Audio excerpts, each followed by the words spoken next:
Bwana asifiwe sana. Amen. Siku ya leo naombea mtu kwa jina la Yesu kwa sababu ya neno la Bwana. Haleluya. Kuanzia dakika katika ibada hii mtu atengenezewe mlango kwa jina la Yesu wa Nazareti. Imefika ni wakati wa kutokea katika kila jaribu ambalo limekupata. Wacha mlango upatikane katika jina la Yesu. Weza kutoka katika kila aina yote ya shida na majina yao katika jina la Yesu wa Nazareti. Haleluya. Mambo yamekuwa mingi, lakini wacha nikushangaze na kukuambia hakuna jambo linalomshinda Bwana. Hakuna jambo Mungu asiloweza kulitenda. Yeye anatengeneza mlango katika kila mahali, usiku na mchana anatengeneza na mlango wa kutokea. Atengeneze na mlango kwa jina la Yesu kwa maisha yangu. Haleluya. Wacha usikubali siku ya leo ibada iishe kabla Bwana acha kutengenezea mlango. Bwana asifiwe sana. Kwa maisha yako leo nimekuja kukunenea, nimekuja kuninenea. Wacha moyo wako uanze kunena. Mwambie tu Bwana, kwa sababu leo nimekuja siku ya leo, nitengeneze tu mlango nitokee, maana nimevunjika moyo, na maana nimeshuka chini, maana ninaona kwamba siwezi. Nimeingiwa na uoga, ninashindwa nitaenda wapi, lakini mlango iko wa kutokea siku ya leo, na ni kwa jina la Yesu Kristo wa Nazareti. Haleluya.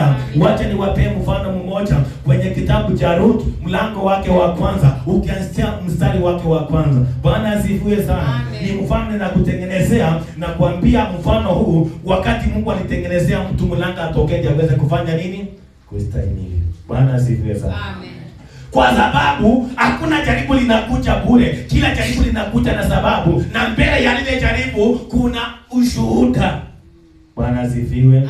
Kuna wale watu wamejinyonga kabla ya ushuhuda wao, maana mlango haikupatikana. Hawakungojea mlango wa Mungu ili waweze kustahimili, waweze kushuhudia. Bwana asifiwe. Wacha niseme hivi. Kwenye kitabu cha Ruth mlango wa kwanza, kulikuwa na mtu jina lake Elimeleki. Bwana asifiwe. Akiwa na mke kwa jina lake Naomi. Bwana asifiwe.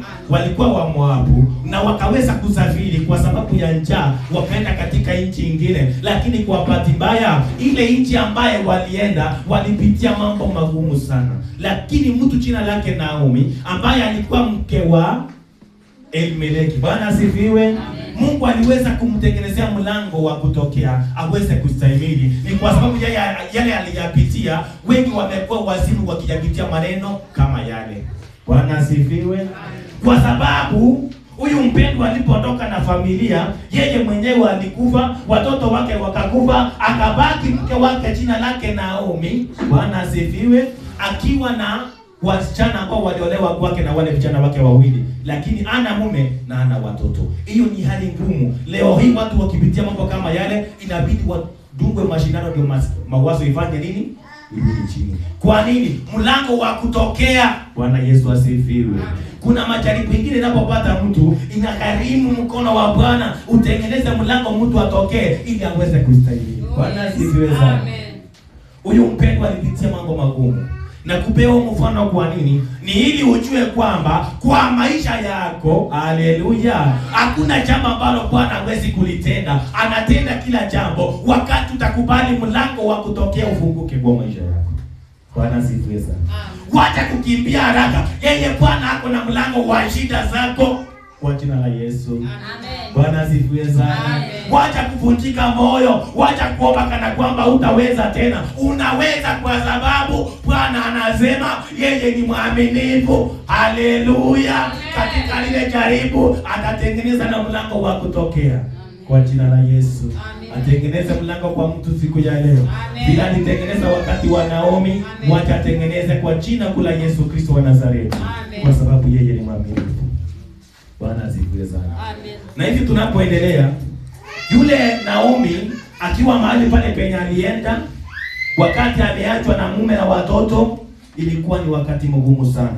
Lakini Mungu akamfungulia mlango wa kurejea katika nchi yao. Bwana asifiwe. Amen. Na ukisoma hiyo historia, ile nchi ambaye alirejea penye alitoka, hapo ndipo alienda akapata amani.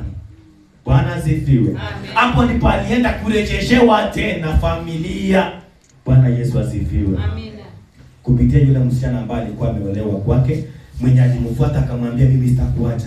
tutaenda na wewe, na Mungu wako atakuwa Mungu wangu, na taifa lako litakuwa taifa langu, na watu wako watakuwa watu wangu. Bwana asifiwe sana. Amen. Nataka kusema hivi, biashara inaweza kuwa mbaya, ni sawa, lakini tetemu mlango wa Mungu imefungua kwa hiyo biashara, itasaidia watu wengi, itakuwa na ushuhuda mkubwa, itafanya ukuwe tajiri mkubwa sana ushiriki. Bwana asifiwe sana. Amen. Mimi nimeona kuna mtu mmoja ambaye ninajua maisha yake. Haleluya. Huyo mtu alikuwa anafanya kazi nzuri, lakini kwa bahati mbaya ile kazi ikaisha. Bwana asifiwe. Wakati ile kazi iliisha, huyo mtu akaanza biashara ya kuuza kipanda, anauza pale sukuma, anauza pale tunakaa. Bwana asifiwe sana. Ni mtu ninamjua saizi, Mungu amemsaidia, ni mtu amejenga maploti, amenunua nyumba. Bali kwa nini? Mungu alileta mlango wa kutokea kwa ile biashara kidogo iliyokuwa chini sana. Kipanda tu. Bwana asifiwe. Hiyo kipanda ikapanuka ikawa duka. Bwana asifiwe. Ile kipanda ilipokuwa duka ikapanuka ikawa wholesale. Haleluya. Sasa kidogo kidogo huyu mtu biashara sikamkubali. Haleluya. Ni kwa nini? Bwana alitengeneza mlango wa kutokea kwa maisha yake kwa jina la Yesu. Haleluya. Uenda huko mahali hapa, unapojiangalia unaona ukiwa chini sana. Unapojiangalia unashindwa maisha inaelekea wapi? Usishindwe maisha inaelekea wapi? Usijione ukiwa chini sana. Haleluya. Bwana anatengeneza mlango wa kutokea siku ya leo, maana neno lake linasema kwa jina la Yesu Kristo wa Nazareti. Bwana asifiwe sana. Amen. Usisahau huyo ndiye Mungu wakati alimchagua mfalme jina lake Sauli. Sauli alikuwa anasema mimi ni Mbenjamini, kabila ndogo tu, sitaweza kuongoza hawa watu. Bwana asifiwe. Lakini kwa sababu alikuwa amechaguliwa, aliweza kumwaga mafuta na Samueli aongoze watu wa Mungu. Haleluya. Nataka nikwambie nini? Kuanzia siku ya leo, tumuone Mungu akiwa na nguvu kwa maisha yetu na tutakuwa washindi. Bwana asifiwe. Tutafakari uweza wa Mungu unaotusaidia, tusitafakari adui wetu vile ametuteza, maana Mungu atakosa nafasi. Bwana asifiwe sana. Amen. Wacha kila wakati tukitafakari, tusitafakari tukushindwa, wacha tutafakari wokovu ambao tumepata kupitia Yesu. Yes. Haleluya. Kwa sababu wakati unapotafakari sana kuhusu adui anapata sifa. Bwana asifiwe. Ilhali ameshashindwa pale msalabani Kalvari. Haleluya. Ilhali Bwana kila siku anatengeneza mlango wa kutokea kwa watu wake. Bwana asifiwe. Nataka kusema ni siku ya leo, wacha siku zote tunapopitia magumu tutafakari nguvu za Mungu ambazo zinashinda yale magumu tulio ndani yake. Kwa maana tumesikia kitenda makubwa kwa wengine waliotutangulia. Haleluya. Si tumesoma historia ya Ayubu na yale machungu aliyapitia. Bwana asifiwe sana. Amen. Lakini si tunashuhudia vile Mungu aliweza kumtoa kupitia neno lake. Tunasema kwamba haleluya, mali ya Ayubu iliweza kurejea maradufu. Bwana asifiwe. Alafu inasema Mungu akampea wale watoto Ayubu alipoteza, alipewa warembo ambaye hawakuwa na wengine kama Ayubu wakati ule. So tunasikia vile makuu ya Mungu yanatendeka kuokoa watu wake wanaomngojea awatengeneze mlango wa kutokea. Amen. Bwana asifiwe sana. Nataka kusema hivi, siku ya leo katika maisha yetu tusiharakishe kumchaji Mungu kwamba ametuachilia. Haleluya. Tusiharakishe kwamba kumpea shetani sifa kwamba sisi hatutaweza. Unajua wakati unasema hutaweza unaipisha Mungu. Kwa sababu kwa jina la Yesu.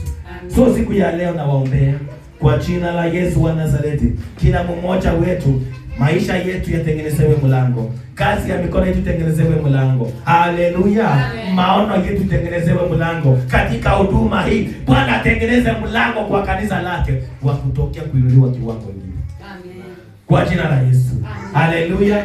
Amen. So kwa sababu hiyo nataka niongelee tu kwa ufupi sana muujiza ambao ulitendeka kule Ghana ya Galilaya ninapomalizia. Bwana asifiwe. Biblia inatuambia, na mtaniruhusu tu nisome kwa ufupi sana, ni kwenye kitabu cha Yohana mtakatifu. Nataka tujifundishe mambo machache pale vile Yesu anafanya mambo yake, kwamba jambo ambalo ni gumu sana kwa mwanadamu, kwake Mungu kwa sekunde inakuwa ni kitu ambaye si kitu, ni kama kaupepo, kwa sababu uweza wa Mungu ni mkuu sana. Tunaenda kujifundisha nini? Mtu ambaye aliweza kuandaa sherehe, na ile sherehe ikawa sherehe kubwa, akaalika watu wengi, maana ilikuwa ni sherehe ya harusi. Bwana asifiwe. Na katika hiyo sherehe ya harusi kukaandaliwa na kitu inaitwa divai, ndio ilikuwa inapendwa sana katika ile sherehe. Bwana asifiwe sana. Na ile sherehe ikawa nzuri, watu wakafurahia, wageni wanajaa, wanakuja wakiongezeka, lakini ghafla, Bwana asifiwe, divai ikawa imeisha. Lakini wakati divai imeisha, Yesu anafikishiwa hiyo habari. Anaambiwa, Bwana, divai imefanya nini? Imeisha. Haleluya. Kwa harusi nzuri, harusi ambayo imepambwa, ni harusi ambayo ni kubwa sana. Na kupea mfano kwamba kuna wakati mwingine unakuwa sasa hauna tumaini tena, mambo yameisha. Unasikia wakati ile sherehe imekatika, yani watu wanasema, "Oh, harusi, divai hatuna tena." Yani kuna kitu ya maana wamekosa. Bwana asifiwe. Yesu alipofikishiwa ile habari, Biblia inasema, nitaanzia mstari wake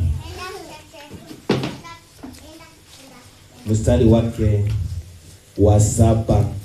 Lakini ukianzia verse 1 utasikia kwamba kulikuwa ni sherehe kubwa, nimekuelezea hapo nyuma. Mstari wa 7 inasema hivi: Yesu akawaambia, "Chalizeni mapalazi maji," nao wakayachaliza maji hata juu. Bwana asifiwe. Haya mapalazi, wacha nikupe mfano, ni kwamba kulikuwa na mapipa ambayo yalikuwa mahali pale. Yesu aliambia wale wenye walikuwa wanasaidiana na yeye kwamba jaseni maji mahali hapo, jaseni maji. Sasa hiyo kumekuwa na mshangao, tutafanya nini? Tutakimbilia wapi? Maana divai hatuna. Bwana asifiwe sana. So, kuna mambo mengine Mungu anafanya kutufundisha kwamba kwa wakati wake anaweza fanya jambo ambalo litakuwa ni ushuhuda mkubwa sana kwa maisha yako. Haleluya. Hata kama uliona utakufa au utakufa, Mungu analeta mlango wa kutokea, anafanya muujiza. Alifanya muujiza huko Kana ya Galilaya. Bwana asifiwe. Ndiye anatenda na leo kwa jina la Yesu. Na hiki ametupea hili neno ili kwamba, haleluya, liweze kututia nguvu, liweze kututia moyo, tuweze kujua kwamba yeye anafanya mahali penye kuna unyonge sana, na painua panakuwa pa heshima kubwa kwa jina la Yesu Kristo wa Nazareti. Biblia inasema mstari wa 8, akawaambia, "Sasa tekeni mkampelekee mkuu wa mesa." Wakapeleka. Bwana asifiwe. 9 inasema, "Naye mkuu wa mesa alipoyaonja yale maji yaliyopata kuwa divai, wala asijue ilikotoka, lakini watumishi walijua, wale walioyateka yale maji. Yule mkuu wa mesa alimuita bwana harusi." Bwana asifiwe. Ule mwenye alikuwa anasimamia ile sherehe, imefika ni wakati anaambiwa, analetewa sasa, baada ya kustuka. Bwana asifiwe. Divai imeisha, tutaanzia wapi? Na wageni ndio wanakuja, na ndio yule ambaye alikuwa ametoka Nairobi amefika saa hii. Bwana asifiwe. Wale wamesafiri kutoka mbali ndio wameingia sasa, tutaanzia wapi? Wakishughulika, anaambiwa hapana, eponja hii. Aliponja, alisikia ikiwa divai tamu sana. Bwana asifiwe. Amen. Sasa akaita bwana harusi, anamuuliza, "Sasa wewe, hii divai tamu sana, mbona ulificha mpaka sasa wakati watu ni kushiba wanashiba? Kwa nini huku ileta mapema?" Haleluya. Muujiza wa Bwana wetu Yesu. Haleluya. Wacha ufanyike kwa maisha yetu siku ya leo. Mahali penye mtu ulikuwa umesema, ushuhudie muujiza, ufurahi tena katika jina la Yesu. Pata neema mpya kwa jina la Yesu kuanzia dakika hii. Bwana asifiwe. Bwana na atende muujiza kupitia mlango wa kutokea katika kila jaribu kwa maisha yetu. Bwana atende muujiza ya furaha. Bwana atende muujiza ya amani. Penye uliona hakuna amani, amani patikane kwa jina la Yesu wa Nazareti. Penye uliona giza, nuru iangaze katika jina la Yesu Kristo wa Nazareti. Muujiza wa Bwana utendeke kwa nyumba ya kila mmoja siku ya leo kwa jina la Yesu. Na kutabiria kupitia hili neno. Haleluya. Maisha yako muujiza wa Mungu wa Israeli utendeke. Bwana asifiwe sana. Waliona hawana divai, wakapata divai tamu kuliko yenye iliisha. Bwana asifiwe. Uliona maisha yako imeharibika, na kuombea kwa jina la Yesu upate maisha mazuri kuliko vile ulikuwa unatazamia mbeleni kwa jina la Yesu Kristo. Haleluya. So siku ya leo wacha nikwambie kwamba Yesu wa Nazareti siku ya leo anaenda kutenda muujiza. Kwanza anafungua mlango kwa maisha ya mtu aweze kutoka kwa shida. Ya pili anafanya muujiza uwe na maisha mazuri kuliko yenye ulikuwa unaombea. Katika jina la Yesu wa Nazareti. Bwana asifiwe. Tusimame sasa kwa miguu yetu.